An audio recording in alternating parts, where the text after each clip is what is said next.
Right, hello, welcome to our Career Clips video on Cover Letter 101. In this video, we're going to cover the basics, tips, tricks, and strategies for writing your cover letter. My name is Ian Morris. I'm the Wildcat Career Network Program Coordinator at Central Washington University. So to start, we'll talk about today's objectives. We're going to start by looking at what a cover letter is and why you'd want to consider using a cover letter. We'll talk about some of the basics of how to construct a cover letter, as well as some of the do's and don'ts of things that you should be mindful of while you're writing your cover letters. And we'll discuss two different strategies you can use in approaching this cover letter writing. And we'll cover a simple formula you can use to create custom cover letters without putting a ton of effort into having to write them from scratch each time. And finally, we'll discuss a few just examples and show some real-world practices of these. So to start, I presume most of you have a basic understanding of what a cover letter is, but just in case you don't, we'll start off by saying a cover letter is really a short narrative that should accompany and reinforce your resume and application. It's generally less than a page, it has a specific format, and it outlines your professional profile or suitability in a manner that adds value to your application. These are rarely required in today's job market, but you should generally use them, and there's some reasons why. The first is that it shows dedication and professionalism. It really shows that you're willing to go above and beyond in order to get the job, and that's something that employers will generally appreciate. The second is it provides a chance for you to demonstrate your communication skills. There are a few roles where written or professional communication are not an advantage, so being able to demonstrate that with your cover letter helps argue your suitability. They also allow you a chance to delve a little bit further and provide some context, depth, or personality.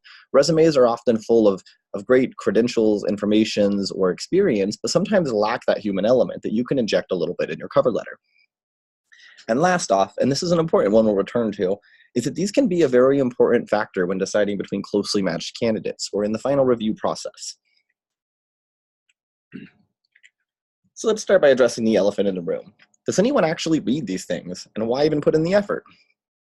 In truth, the answer is often no. During most of the initial review process, cover letters are largely passed over or ignored by recruiters or hiring managers.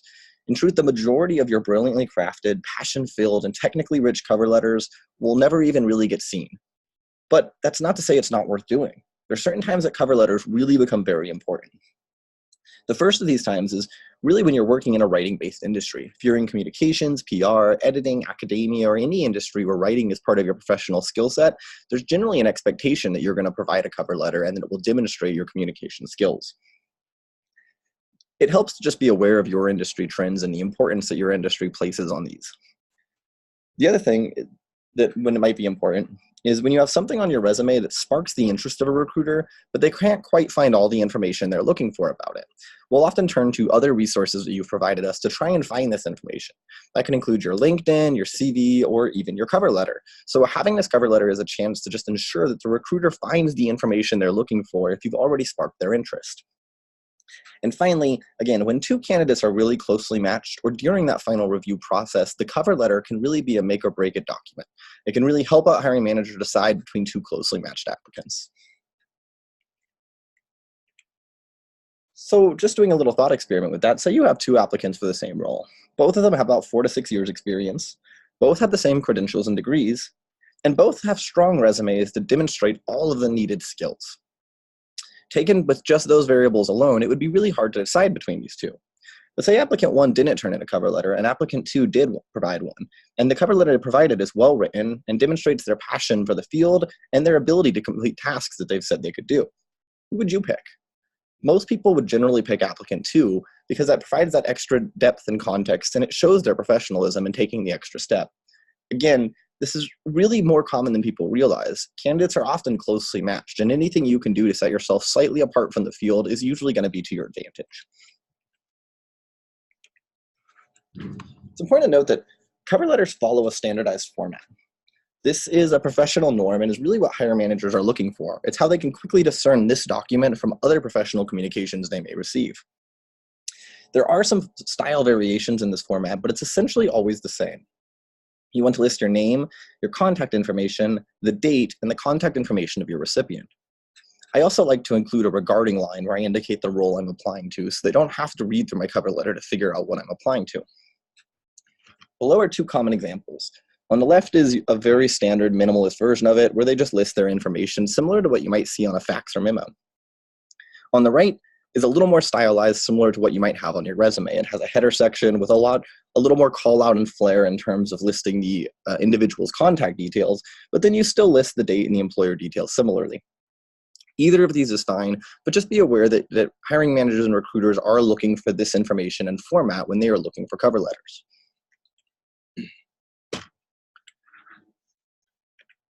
Let's talk about a couple of best practices or things you should be doing with your cover letter. First and foremost, as we just mentioned, you should be following formatting standards. It's expected, and not doing so makes you look a little less professional. You should also aim to use first-person language, things like I, me, or my. This is different from your resume, where you actually really want to avoid those kinds of languages. But your cover letter is a chance to tell a story, reflect passion, and really show how you as a person fit in the organization. So speak from your standpoint. Again, it's your chance to build value and highlight your passions.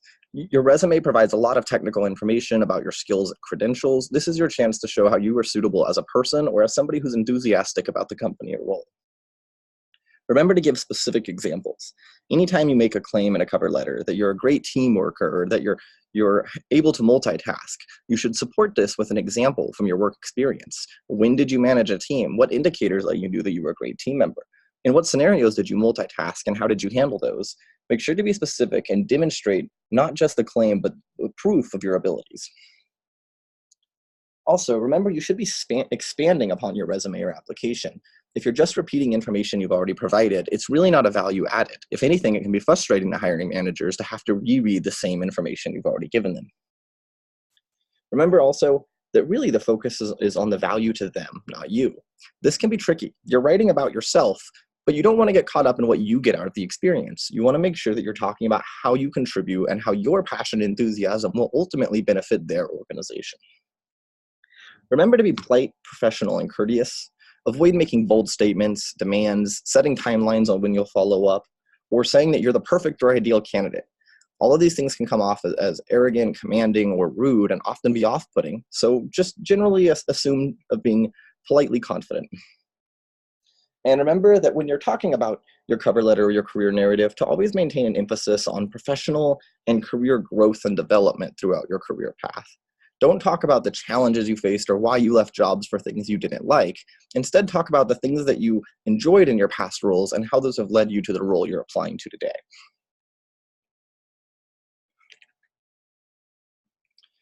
So, continuing best practices, let's talk about some of the things you should avoid or be mindful of. First, make sure that you don't have any typos, spelling, or grammatical errors. These can really trip up an application. Remember, the goal of a cover letter is to demonstrate your professionalism and communication skills. So slight errors in your spelling or presentation can really send the opposite message of what you're intending. Make sure to review it, re-review it, and have others review it with you so that you're nailing the message as you intend. Also, avoid using really technical slang or jargon. Remember, you're going to have different audiences reading this, so it should be digestible to anybody at any level in the organization. Also, again, don't repeat your resume. We already have the information you've provided. This should really be added value, providing context, additional information, or examples.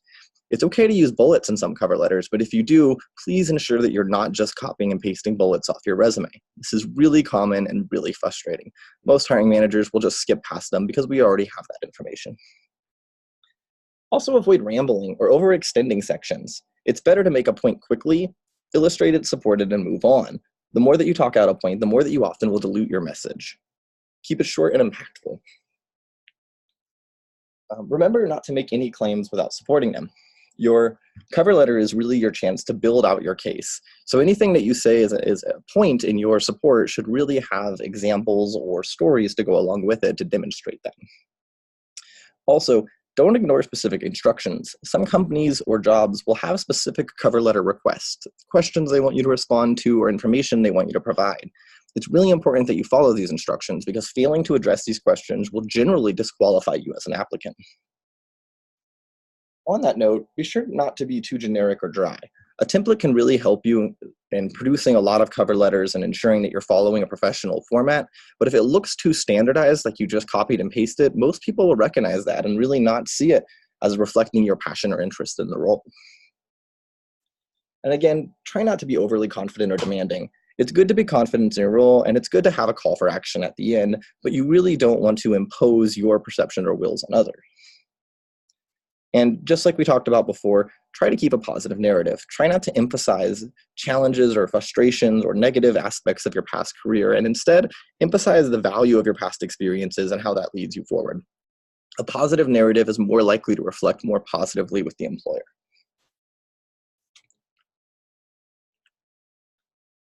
So there's two fairly common approaches to writing a cover letter, and we're going to discuss both these really quickly. The first is a core message or an elevator pitch. This is generally a very distilled argument, arguing why you'd be good for a role and giving specific points. This might be something like, I would be a great data analyst because I have a degree in data analytics, I've worked in the field for 3 years, and I have experience in Excel, SQL, and other data formats. Notice how you give a specific point, you articulate your supporting arguments for that point, and then generally you'll give examples from your work experience that reinforce your supporting examples. When you do this approach, you really want to try and keep it to 2 or 3 points about your suitability for the role you're arguing. Really hone in on that message and make sure that you present your argument up front, you support it in the body paragraphs, and you wrap up with a conclusion, again re-emphasizing how that aligns you with the role you're interested in. The other approach to cover letters is sort of to tell a personal career narrative. This sort of tells the short story of how you've advanced through your career to reach this point. It should really show how throughout your progress in your career, you've developed skills, interests, or passions that align with the role that you're currently applying to. You need to ensure that your reasons for leaving past jobs align with the job you're applying to. For example, if you previously left a project management job because you didn't like project deadlines, applying to another deadline-based job and saying this might not help your candidacy. So make sure that your reasons for moving from job to job align with the reasons that you're applying for the job you're currently applying to. And again, when you're talking about your personal career narrative or even making a pitch, you should really emphasize your passion and enthusiasm for the field, not just your skills and suitability.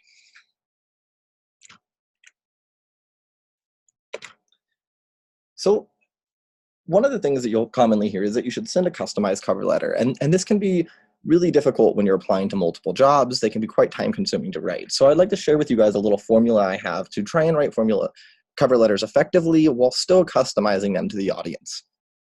This is a simple 3-part formula that involves an intro, a body, and a conclusion. The first part is the intro. This is a short statement. It's about 3 to 5 sentences. You should really aim to introduce your professional brand, articulate some of your value points as a candidate, and outline the argument that you're going to have in your body paragraphs. Again, avoid just repeating what you're applying to in the first line. We get a lot of cover letters that start with, I'm writing to apply to the role of this. Well, no duh. We have your application, we have your resume, and we're well aware that's what you're applying to. It is important to specify the role you're interested in, but you should do so in a way that still articulates your brand or value. A more positive example of this might be, having worked in data analytics for 3 years and found a true passion for the field, I'm excited to submit my application for the role of X. Again, you still identify the role you're applying to, but you do so in a way that positions you in the field professionally and articulates your value point as a candidate. One thing to keep in mind when writing an intro is it should really almost stand as a standalone mini cover letter. We talked in resumes before about how recruiters will often skim read or glance over. If you can have an intro that by itself will give them a sense of your brand, your value points, and your main arguments without even having to read the rest of the cover letter, that will often be the hook you need to have them continue reviewing your profile. Once you've nailed your intro, the next step is to write the body paragraph. These are usually 1 to 2 paragraphs, and again, they're short paragraphs, 3 to 5 sentences. In these paragraphs, you'll either tell your career narrative or provide support points and value points. In either way, you should make a claim about where you've evolved in your career or a skill you have, and then support it with a specific example from your past experiences or trainings. Again, remember that less is often more here. It's better to focus on arguing just a few points rather than trying to tell the entire story or everything that makes you a good candidate. Really focus on the things that you think will be the most impactful and stand out to the recruiter. Don't just repeat what's on your resume. Again, I say this a lot because this is something that regularly happens. We've reviewed your resume, and if we're looking at the cover letter, it's because we're looking for additional information. Make sure you're adding value. And don't be afraid to show passion or emotion. And remember, again, it is writing about you, but it's ultimately focused on that value for them.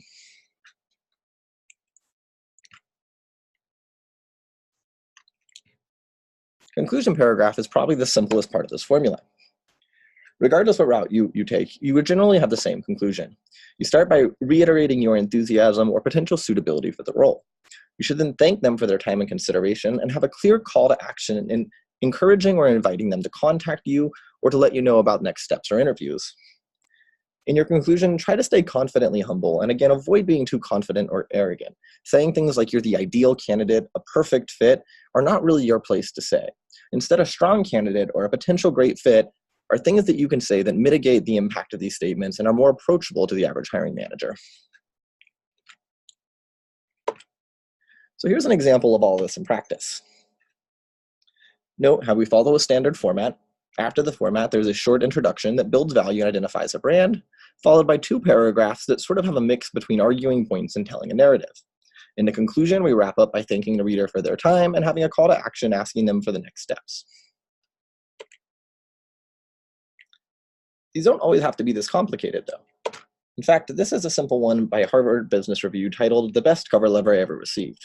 Notice how short it is. Most people really overthink these when they're writing cover letters, particularly in the business world. Generally, something short, engaging, and effective can be way more impactful than an essay-like cover letter. Notice in this one that even though it's so concise, he still follows many of the best practices we discussed. He quickly identifies a brand where he fits in the industry, identifies value points, and has a call to action.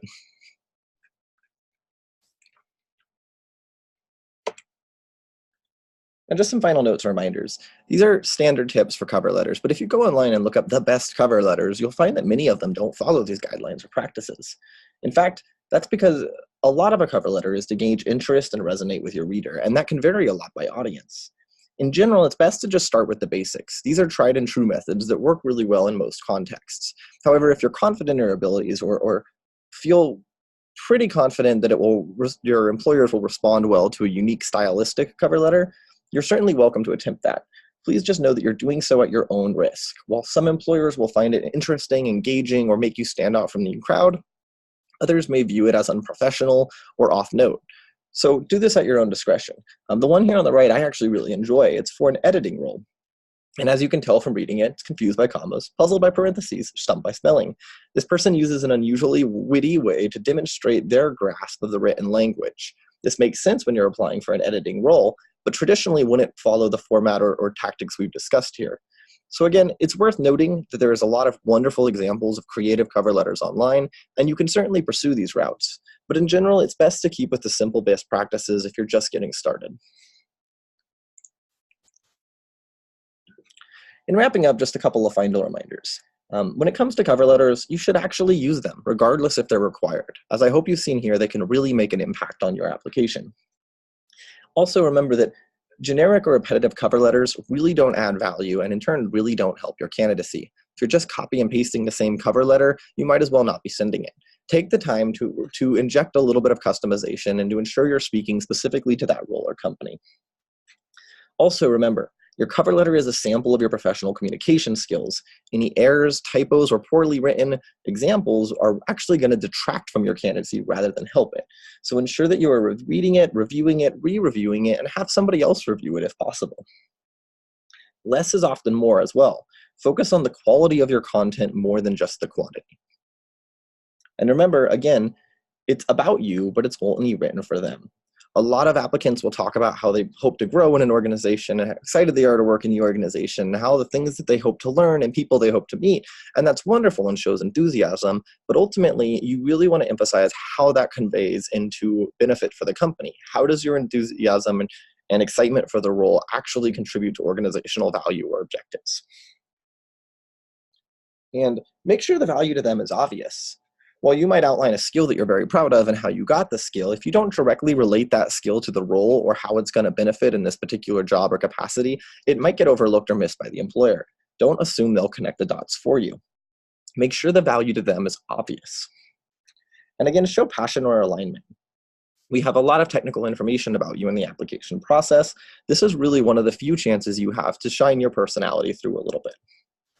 And last off, because you may end up writing a lot of these, I would encourage you to start saving them by job title in a folder on your desktop.